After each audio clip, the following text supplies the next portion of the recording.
श्री विष्णु पुराण तृतीय अंश अध्याय 18 माया मोह और असुरों का संवाद तथा राजा शतधनु की कथा।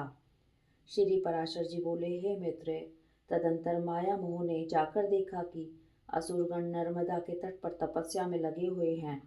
तब उस मयूर पिच्छधारी दिगंबर और मुंडित केश माया मोह ने असुरों से अति मधुर वाणी में इस प्रकार कहा। माया मोह बोला, हे दैत्य पतिगण, कहिए आप लोग किस उद्देश्य से तपस्या कर रहे हैं? आपको किस लौकिक फल की इच्छा है या पारलौकिक की? असुरगण बोले, हे महामते, हम लोगों ने पारलौकिक फल की कामना से तपस्या आरंभ की है। इस विषय में तुमको हमसे क्या कहना है? महामाया बोला, यदि आप लोगों को मुक्ति की इच्छा है तो मैं जैसा कहता हूँ वैसा करो। आप लोग मुक्ति के खुले द्वार रूप इस धर्म का आदर कीजिए। यह धर्म मुक्ति में परम उपयोगी है। इससे श्रेष्ठ अन्य कोई धर्म नहीं है। इसका अनुष्ठान करने से आप लोग स्वर्ग अथवा मुक्ति जिसकी कामना करेंगे प्राप्त कर लेंगे। आप सब लोग महाबलवान हैं, अतः इस धर्म का आदर कीजिए। श्री पराशर जी बोले, इस प्रकार नाना प्रकार की युक्तियों से अतिरंजित वाक्यों द्वारा माया मोह ने दैत्यगण को वैदिक मार्ग से भ्रष्ट कर दिया। यह धर्म युक्त है और यह धर्म विरुद्ध है। यह सत्य है और यह असत्य है। यह मुक्ति कारक है और इससे मुक्ति नहीं होती। यह आत्यंतिक परमार्थ है और यह परमार्थ नहीं है। यह कर्तव्य है और यह अकर्तव्य है। यह ऐसा साधन नहीं है, यह स्पष्ट ऐसा ही है। यह दिगंबरों का धर्म है और यह सांबरों का धर्म है। हे द्विज, ऐसे अनेक प्रकार के अनंत वादों को दिखलाकर माया मोह ने उस दैत्य को सर्व धर्म से च्युत कर दिया। माया मोह ने दैत्य से कहा था कि आप लोग इस महाधर्म को अर्हत अथवा अर्थ इसका आदर कीजिए। अतः उस धर्म का अवलंबन करने से वह आहर्त कहलाए। माया मोह ने असुरगण को त्रयी धर्म से विमुख कर दिया और वे मोहग्रस्त हो गए तथा पीछे उन्होंने अन्य दैत्यों को भी इसी धर्म में प्रवृत्त किया। उन्होंने दूसरे दैत्यों को, दूसरों ने तीसरे को, तीसरे ने चौथे को तथा उन्होंने औरों को इस धर्म में प्रवृत्त किया। इस प्रकार थोड़े ही दिनों में दैत्यगण ने वेद त्रयी का प्राय त्याग कर दिया। तदंतर जितेंद्रिय माया मोह ने रक्त वस्त्र धारण कर अन्य अन्य असुरों के पास जा उनसे मृदु, अल्प और मधुर शब्दों में कहा, हे असुरगण, यदि तुम लोगों को स्वर्ग अथवा मोक्ष की इच्छा है तो पशु हिंसा आदि दुष्ट कर्मों को त्याग कर बोध प्राप्त करो। यह संपूर्ण जगत विज्ञान में है, ऐसा जानो। मेरे वाक्यों पर पूर्णतः ध्यान दो। इस विषय में बुद्ध जनों का ऐसा ही मत है कि यह संसार अनाधार है, ब्रह्मजन्य पदार्थों की प्रतीति होने पर ही स्थिर है तथा राग आदि दोषों से दूषित है। इस संसार संकट में जीव अत्यंत भटकता रहता है। इस प्रकार बुद्धियत बुद्धियत जानो, समझो और जानो आदि शब्दों से बुद्धि धर्म का निर्देश कर माया मोह ने दैत्यों से उनका निज धर्म छुड़ा दिया। माया मोह ने ऐसे नाना प्रकार के युक्ति युक्त वाक्य कहे जिससे उन दैत्यगण ने त्रयी धर्म को त्याग दिया। उन दैत्यगण ने अन्य दैत्यों से तथा उन्होंने अन्य अन्यों से भी ऐसे ही वाक्य कहे। इस प्रकार उन्होंने श्रुति समृद्धि विहित अपने परम धर्म को त्याग दिया। हे द्विज, मोहकारी माया मोह ने और भी अनेक अनेक दैत्य को भिन्न भिन्न प्रकार के विविध पाखंडों से मोहित कर दिया। इस प्रकार थोड़े ही समय में माया मोह के द्वारा मोहित होकर असुरगण ने वैदिक धर्म की बातचीत करना भी छोड़ दिया। हे द्विज, उनमें से कोई वेद की, कोई देवताओं की, कोई यागिक कर्म कलाप की तथा कोई ब्राह्मणों की निंदा करने लगे। वे कहने लगे, हिंसा से भी धर्म होता है। यह बात किसी प्रकार युक्ति संगत नहीं है। अग्नि में हवि जलाने से फल होगा, यह भी बच्चों की सी बात है। अनेकों यज्ञों के द्वारा देवत्व लाभ करके यदि इंद्र को शमी आदि काष्ठ का ही भोजन करना पड़ता है तो इससे तो पत्ते खाने वाला पशु ही अच्छा है। यदि यज्ञ में बलि किए गए पशु को स्वर्ग की प्राप्ति होती है तो यजमान अपने पिता को ही क्यों नहीं मार डालता। यदि किसी अन्य पुरुष के भोजन करने से भी किसी पुरुष की तृप्ति हो सकती है तो विदेश की यात्रा के समय खाद्य पदार्थ ले जाने का परिश्रम करने की क्या आवश्यकता है। पुत्रगण घर पर ही श्राद्ध कर दिया करें। अतः यह समझकर कि यह श्राद्ध आदि कर्मकांड लोगों की अंधश्रद्धा ही है, इसके प्रति उपेक्षा करनी चाहिए और अपने श्रेय साधन के लिए जो कुछ मैंने कहा है उसमें रुचि करनी चाहिए। हे असुरगण, श्रुति आदि आप्त वाक्य कुछ आकाश से नहीं गिरा करते। हम, तुम और अन्य सबको भी युक्ति युक्त वाक्यों को ग्रहण कर लेना चाहिए। श्री पराशर जी बोले, इस प्रकार अनेक युक्तियों से माया मोह ने दैत्यों को विचलित कर दिया, जिससे उनमें से किसी की भी वेदत्रयी में रुचि नहीं रही। इस प्रकार दैत्यों के विपरीत मार्ग में प्रवृत्त हो जाने पर देवगण खूब तैयारी करके उनके पास युद्ध के लिए उपस्थित हुए। हे द्विज, तब देवता और असुरों में पुनः संग्राम छिड़ा। उसमें सन्मार्ग विरोधी दैत्यगण देवताओं द्वारा मारे गए। हे द्विज, पहले दैत्यों के पास जो सर्वधर्म रूप कवच था उसी से उनकी रक्षा हुई। अब की बार उसके नष्ट हो जाने से वे भी नष्ट हो गए। उस समय से जो लोग माया मोह द्वारा प्रवर्तित मार्ग का अवलंबन करने वाले हुए, वे नग्न कहलाए, क्योंकि उन्होंने वेदत्रयी रूप वस्त्र को त्याग दिया था। ब्रह्मचारी, ग्रस्त, वानप्रस्थ और सन्यासी, ये चार ही आश्रमी हैं। इनके अतिरिक्त पांचवा आश्रमी और कोई नहीं है। जो पुरुष ग्रस्त आश्रम को छोड़ने के अनंतर वानप्रस्थ या सन्यासी नहीं होता, वह पापी भी नग्न ही है। हे विप्र, सामर्थ्य रहते हुए भी जो विहित कर्म नहीं करता, वह उसी दिन पतित हो जाता है और उस एक दिन रात में ही उसके संपूर्ण नित्य कर्मों का क्षय हो जाता है। आपत्ति काल को छोड़कर और किसी समय एक पक्ष तक नित्य कर्म का त्याग करने वाला पुरुष महान प्रायश्चित से ही शुद्ध हो सकता है।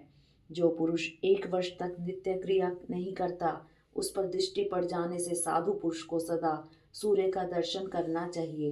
हे महामते, ऐसे पुरुष का स्पर्श होने पर वस्त्र सहित स्नान करने से शुद्धि हो सकती है और उस पापात्मा की शुद्धि तो किसी भी प्रकार नहीं हो सकती। जिस समय मनुष्य के घर से देवगण, ऋषिगण, पितृगण और भूतगण बिना पूजित हुए निश्वास छोड़ते अन्यत्र चले जाते हैं, लोक में उससे बढ़कर और कोई पापी नहीं है। हे द्विज, ऐसे पुरुष के साथ एक वर्ष तक संभाषण, कुशल प्रश्न और उठने बैठने से मनुष्य उसी के समान पापात्मा हो जाता है। जिसका शरीर अथवा ग्रह देवता आदि के निश्वास से निहित हैं, उसके साथ अपने गृह, आसन और वस्त्र आदि को न मिलावें।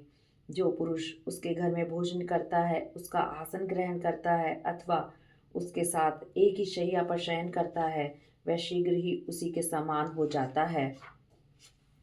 जो मनुष्य देवता, पितर, भूतगण और अतिथियों का पूजन किए बिना स्वयं भोजन करता है, वह पाप में भोजन करता है, उसकी शुभ गति नहीं हो सकती। जो ब्राह्मण आदि वर्ण सब धर्म को छोड़कर परम धर्मों में प्रवृत्त होता है अथवा हीन वृत्ति का अवलंबन करते हैं, वे नग्न कहलाते हैं। जिस स्थान में चारों वर्णों का अत्यंत मिश्रण हो, उसमें रहने से पुरुष की साधु वृत्तियों का क्षय हो जाता है। जो पुरुष ऋषि, देव, पितृ, भूत और अतिथिगण का पूजन किए बिना भोजन करता है, उससे संभाषण करने से भी लोग नरक में पड़ते हैं। अतः वेद त्रयी के त्याग से दूषित इन नग्नों के साथ प्राज्ञ पुरुष सर्वदा संभाषण और स्पर्श आदि का भी त्याग कर दे। यदि इनकी दृष्टि पड़ जाए तो श्रद्धावान पुरुषों का जतन पूर्वक किया हुआ श्राद्ध देवता अथवा पितृगण, पितामह गण की तृप्ति नहीं करता। सुना जाता है पूर्व काल में पृथ्वी तल पर शतधनु नाम से विख्यात एक राजा था। उसकी पत्नी शैव्या अत्यंत धर्मपरायण थी। वह महाभागा, पतिव्रता, सत्य, शौच और दया से युक्त तथा विनय और नीति आदि संपूर्ण सुलक्षणों से संपन्न थी। उस महारानी के साथ राजा शतधनु ने परम समाधि द्वारा सर्वव्यापक देवदेव श्री जनार्दन की आराधना की। वे प्रतिदिन तन्मय होकर अनन्य भाव से होम, जप, दान, उपवास और पूजन आदि द्वारा भगवान की भक्ति पूर्वक आराधना करने लगे। हे द्विज, एक दिन कीर्ति की पूर्णिमा को उपवास कर दोनों पति पत्नियों ने श्री गंगा जी में एक साथ स्नान करने के अनंतर बाहर आने पर एक पाखंडी के सामने आता देखा। यह ब्राह्मण उस महात्मा राजा के धनुर्वेद आचार्य का मित्र था। अतः आचार्य के गौरववश राजा ने भी उससे मित्रवत व्यवहार किया, किंतु उसकी पतिव्रता पत्नी ने उसका कुछ भी आदर नहीं किया। वह मौन रही और यह सोचकर कि मैं उपोषिता, उपवास युक्त हूँ, उसे देखकर सूर्य का दर्शन किया। हे द्विजोत्तम, फिर उस स्त्री पुरुष ने यथारीति आकर भगवान विष्णु के पूजा आदि के संपूर्ण कर्म विधि पूर्वक किए। कालांतर में वह शत्रुजित राजा मर गया। तब देवी शिव्या ने भी चितारूढ़ महाराज का अनुगमन किया। राजा शतधनु ने उपवास अवस्था में पाखंडी से वार्तालाप किया था, अतः उस पाप के कारण उसने कुत्ते का जन्म लिया तथा वह शुभ लक्षणा काशी नरेश की कन्या हुई, जो सब प्रकार विज्ञान से युक्त सर्वलक्षण संपन्ना और जाति समराहा थी। राजा ने उसे किसी वर को देने की इच्छा की, किंतु उस सुंदरी के ही रोक देने पर वह उसके विवाह आदि से उपरत हो गए। तब उसने दिव्य दृष्टि से अपने पति को श्वान हुआ जान विदिशा नामक नगर में जाकर उसे वहां कुत्ते की अवस्था में देखा। अपने महाभाग पति को श्वान रूप में देखकर उस सुंदरी ने उसे सत्कार पूर्वक अति उत्तम भोजन कराया। उसके लिए दिए हुए उस अति मधुर और इच्छित अन्न को खाकर वह अपनी जाति के अनुकूल नाना प्रकार की चाटुता प्रदर्शित करने लगा।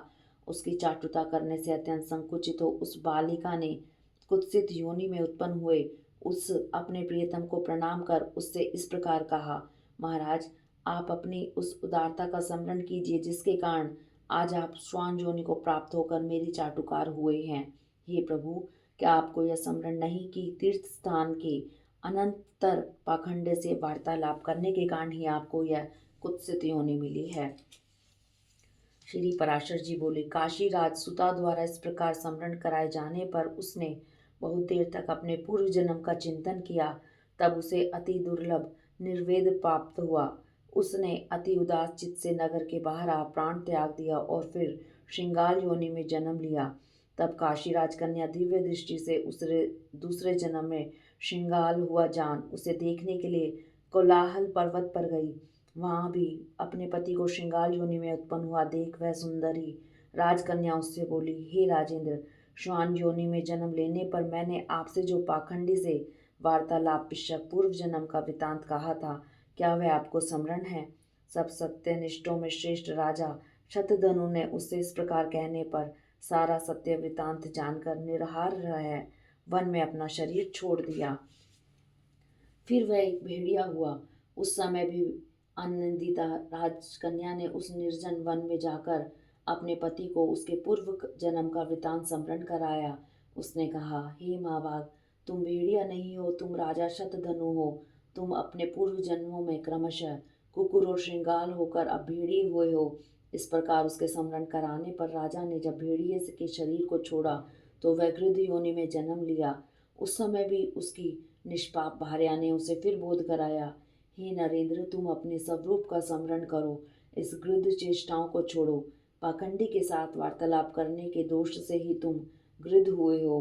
फिर दूसरे जन्म में काक योनि को प्राप्त होने पर भी अपने पति को योग बल से पाकर उस सुंदरी ने कहा, हे प्रभु, जिनके वशीभूत होकर संपूर्ण सामंतगण नाना प्रकार की वस्तुएं भेंट करते थे, वही आप आज काक योनि को प्राप्त होकर बलि भोजी हुए हैं।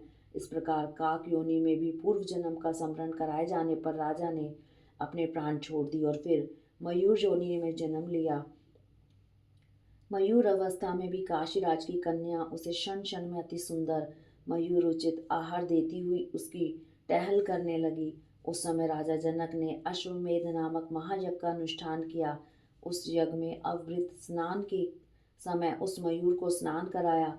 तब उस सुंदरी ने स्वयं भी स्नान कर राजा को यह स्मरण कराया कि किस प्रकार उसने श्वान और श्रृंगाल आदि योनियां ग्रहण की थी।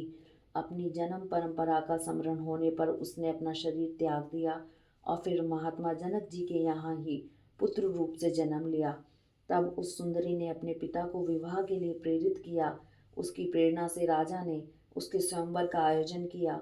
स्वयंवर होने पर उस राजकन्या ने स्वयंवर में आए हुए अपने उस पति को फिर पति भाव से वरण किया। उस राजकुमार ने काशी राजसुता के साथ नाना प्रकार के भोग भोगे और फिर पिता के परलोकवासी होने पर विदेह नगर का राज्य किया। उसने बहुत से यज्ञ किए, याचकों को नाना प्रकार से दान दिए, बहुत से पुत्र उत्पन्न किए और शत्रुओं के साथ अनेकों युद्ध किए। इस प्रकार उस राजा ने पृथ्वी का न्याय अनुकूलन पालन करते हुए राज्य भोग किया और अंत में अपने प्रिय प्राणों को धर्म युद्ध में छोड़ा। तब उस सुलोचना ने पहले के समान फिर अपने चितारूढ़ पति का विधि पूर्वक प्रसन्न मन से अनुगमन किया। इससे वह राजा उस राजकन्या के सहित इंद्रलोक से भी उत्कृष्ट अक्षय लोकों को प्राप्त हुआ।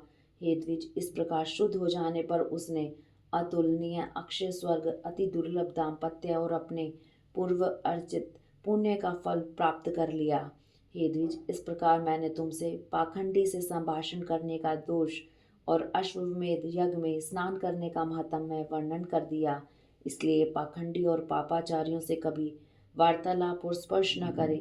विशेषतः नित्य नैमित्तिक कर्मों के समय और जो यज्ञ आदि क्रियाओं के लिए दीक्षित हो, उसे तो उसका संसर्ग त्यागना अत्यंत आवश्यक है।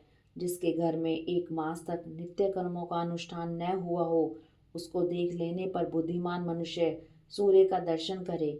फिर जिन्होंने वेद त्रयी का सर्वदा त्याग कर दिया है और जो पाखंडियों का अन्न खाते हैं और वैदिक मत का विरोध करते हैं, उन पापात्माओं के दर्शन आदि करने पर तो कहना ही क्या है। इन दुराचारी पाखंडियों के साथ वार्तालाप करके संपर्क रखने और उठने बैठने में महान पाप होता है। इसलिए इन सब बातों का त्याग करें। पाखंडी, विकर्मी, विडाल व्रत वाले, दुष्ट, स्वार्थी और बगुला भक्त लोगों का वाणी से भी आदर न करें। इन पाखंडी, दुराचारी और अति पापियों का संसर्ग दूर ही से त्यागने योग्य है, इसलिए इनका सर्वदा त्याग करें। इस प्रकार मैंने तुमसे नग्नों की व्याख्या की, जिनके दर्शन मात्र से श्राद्ध नष्ट हो जाता है और जिनके साथ संभाषण करने से मनुष्य का 1 दिन का पुण्य क्षीण हो जाता है। ये पाखंडी बड़े पापी होते हैं। बुद्धिमान पुरुष इनसे कभी संभाषण न करे। इनके साथ संभाषण करने से उस दिन का पुण्य नष्ट हो जाता है। जो बिना कारण ही जटा धारण करते तथा मूढ़ बुड़वाते हैं, देवता, अतिथि आदि को भोजन कराए बिना स्वयं ही भोजन कर लेते हैं, सब प्रकार से शोचहीन है तथा जल दान और पितृ पिंड आदि से भी बहिष्कृत है, उन लोगों से वार्तालाप करने से भी लोग नरक में जाते हैं। इति श्री विष्णु पुराणे तृतीय अंशे 18 अध्याय।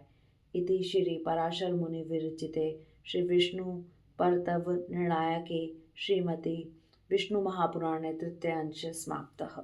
हरि ओम तत्सत्।